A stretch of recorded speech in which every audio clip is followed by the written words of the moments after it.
Saudi அரேபியாவும் ஈரானும் இன்னைக்கு பரம எதிரிகளா இருக்கிறது உங்களுக்கு தெரிஞ்சிருக்கும். சவுதி அரபு பின்புலத்தையும் ஈரான் பாரசீக பின்புலத்தையும் கொண்டிருக்கு. சவுதி சன்னி இஸ்லாமையும் ஈரான் ஷியா இஸ்லாமையும் பிரதிநிதித்துவப்படுத்துறதா தங்களை கருதிக்கிறாங்க. வெகுஜன மீடியாக்களும் இதை தான் சொல்லி வராங்க. ஆனா அப்படி சிம்பிளா சொல்லிட முடியாது அப்படிங்கிறது தனி கதை. இதை தாண்டி ஒரு காலத்துல சவுதியும் ஈரானும் நட்பு நாடுகளா இருந்திருக்கு.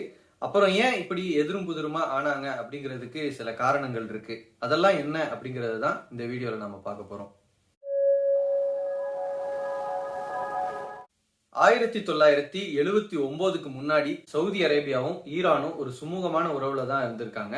அன்னைக்கு ரெண்டு நாடுகளுமே மேற்கத்திய பின்புலம் கொண்ட மன்னராட்சியா இருந்திருக்கு.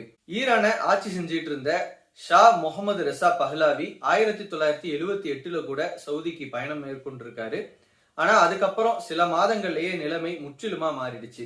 ரெண்டு நாடுகளுக்கும் மத்தியில பிளவு ஏற்படுறதுக்கு பின்புலமா அமைஞ்சது 1979ல ஈரான்ல ஏற்பட்ட புரட்சி தான். அப்போ ரெசா ஷா உடைய ஆட்சி அகற்றப்பட்டுச்சு. அந்த இடத்துல ஆயத்துல்லா கொமேனி அமர வைக்கப்பட்டாரு. அந்த சமயத்துலதான் 15 வருஷம் கழிச்சு நாடு கடத்தப்பட்டிருந்த கொமேனி ஈரானுக்கு திரும்பி இருந்தாரு. மில்லியன் கணக்கான மக்கள் அவரை சூழ்ந்திருந்தாங்க. அவரோட வருகை தான் ஈரான் சவுதியோட உறவுல திருப்பு முனைய ஏற்படுத்தினுச்சு. சவுதி தனக்கு அண்மையில இருக்கிற ஈரான்ல ஏற்பட்ட புரட்சியை கண்டு அரண்டு போனதா வரலாற்று ஆசிரியர்கள் குறிப்பிடுறாங்க. கொமேனி மன்னராட்சிய பகிரங்கமா எதிர்க்கிறவரா இருந்தாரு. ஈரானுடைய ரெசா ஷா ஆட்சியையும் சவுதியையும் அவர் கடுமையா விமர்சிச்சாரு.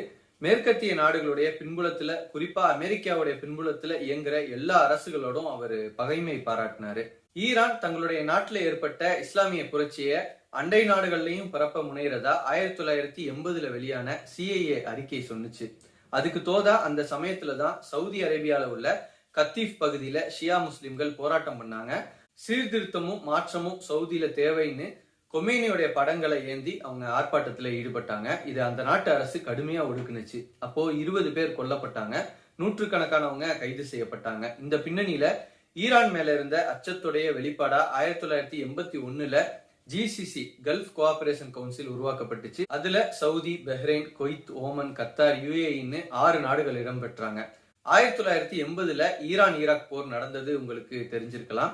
அப்போ ஈராக் அதிபர் சதாம் ஹுசைனுக்கு சவுதி அரேபியா ராணுவ உதவியும் பொருளாதார உதவியும் வழங்கினாங்க. இது ஈரான் சவுதி உறவு மேலும் மோசமாக்குனுச்சு. 1987ல மக்கால உள்ள காபத்துல்லால வழிபட வந்த ஈரானியர்கள் அமெரிக்காவுக்கு எதிரான போராட்டத்துல ஈடுபட்டாங்க. அப்போ குறைஞ்சது 400 ஈரானியர்கள் கொல்லப்பட்டாங்க. அதை தொடர்ந்து சவுதி அரேபியா ஈரானுடைய தன் உறவை 3 ஆண்டுகளுக்கு முடிச்சிச்சு. அதுக்கப்புறம் ரெண்டு நாட்டுக்கு மத்தியில உள்ள உறவுல ஏற்ற இறக்கம் இருந்து வந்துச்சு. ஆனா 2011ல அரபு நாடுகள்ல புரட்சிகள் ஏற்பட்ட பின்னணியில ஜியோ பொலிட்டிக்கல் டைனமிக்ஸ் முற்றிலுமா மாறி போச்சு. மிகப்பெரிய திருப்பத்தை அந்த புரட்சி ஏற்படுத்தினுச்சு. தங்களோட ஆதிக்கத்தை அந்த முஸ்லிம் உலகில நிறுவுறதுல இந்த ரெண்டு நாடுகளும் மாறி மாறி முயற்சி செஞ்சாங்க, சவுதியும் ஈரானும். உதாரணத்துக்கு துனிஷியா, எகிப்து, பஹ்ரைன் போன்ற நாடுகள்ல ஏற்பட்ட புரட்சியை ஈரான் வெளிப்படையா ஆதரிச்சிச்சு. காரணம், அங்க ஆட்சியாளரா இருந்தவங்க சன்னி பிரிவினராகவும் சவுதிக்கு ஆதரவானவங்களாவும் இருந்தாங்க. இன்னொரு பக்கம் சிரியா அரசுக்கு எதிரான கிளர்ச்சியை சவுதி அரேபியா ஆதரிச்சாங்க. ஈரான் அந்த நாட்டு ஆட்சியாளர் Bashar al அசாத ஆதரிச்சாங்க. Bashar al Azad ஈரானுக்கு எப்பவுமே முக்கியமான கூட்டாளியா இருந்து வந்திருக்கிறாரு, இப்பவும் இருக்காரு. பஷார் அல் அசாத் ஒரு ஷியா பின்புலம் உள்ளவரா இருந்து சன்னி முஸ்லிம்கள் பெரும்பான்மையா உள்ள சிரியாவை ஆள்றவரா இருக்காரு.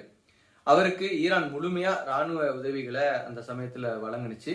இதுக்கு முரணா சவுதி அரேபியா அரசு கிளர்ச்சி செய்யற ஆயுத குழுக்களுக்கும் ராணுவத்தில இருந்து விலகி கிளர்ச்சியில ஈடுபடுறவங்களுக்கும் உதவிகள் செஞ்சாங்க. இந்த அதிகார சண்டையில பல லட்சக்கணக்கான மக்கள் கொல்லப்பட்டாங்க, தங்களோட வாழ்விடங்கள்ல இருந்து சிதறடிக்கப்பட்டாங்க. இன்னைக்கு பல நாடுகளுக்கும் சிரியா மக்கள் அகதிகளா போயிருக்காங்க. மிகப்பெரிய மனிதகுல பேரழிவே சிரியால நடந்திருக்கு. ஆனா சிரியா அரச கவிழ்க்கணும் அப்படிங்கிற சவுதியோட முயற்சி பலிக்கல. இன்னைக்கும் பஷார் அல் அசாத் தான் அங்க ஆட்சியாளரா இருக்காரு. சிரியா மட்டும் இல்ல, யமன், லெபனான், ஈராக், பஹ்ரைன் போன்ற நாடுகள்லையும் ஈரான், சவுதி இந்த ரெண்டு நாடுகளுக்கும் போட்டா போட்டி நிலவுது. குறிப்பா ஏமன்ல இப்போ அதுதான் நடந்துட்டு இருக்கு. அங்கேயும் மிகப்பெரிய இழப்ப மக்கள் சந்திச்சிட்டு இருக்காங்க. இது பத்தி ஹூதிகள் தொடர்பா நம்ம வெளியிட்ட வீடியோல பேசியிருக்கோம். அதை இங்க நீங்க கிளிக் பண்ணி பார்க்கலாம். இந்த செய்தியை உங்க நண்பர்களுக்கு ஷேர் பண்ணி தெரியப்படுத்துங்க. உங்களுடைய கருத்துக்களை கமெண்ட் செக்ஷன்ல சொல்லுங்க. உங்களுடைய ஆலோசனைகளை, கேள்விகளை என்னுடைய ஃபேஸ்புக், இன்ஸ்டாகிராம் பக்கத்துக்கு அனுப்பி வைங்க. அதோட லிங்க் நான் கீழே டிஸ்கிரிப்ஷன்ல கொடுக்குறேன். இன்னொரு வீடியோல சந்திப்போம். நன்றி.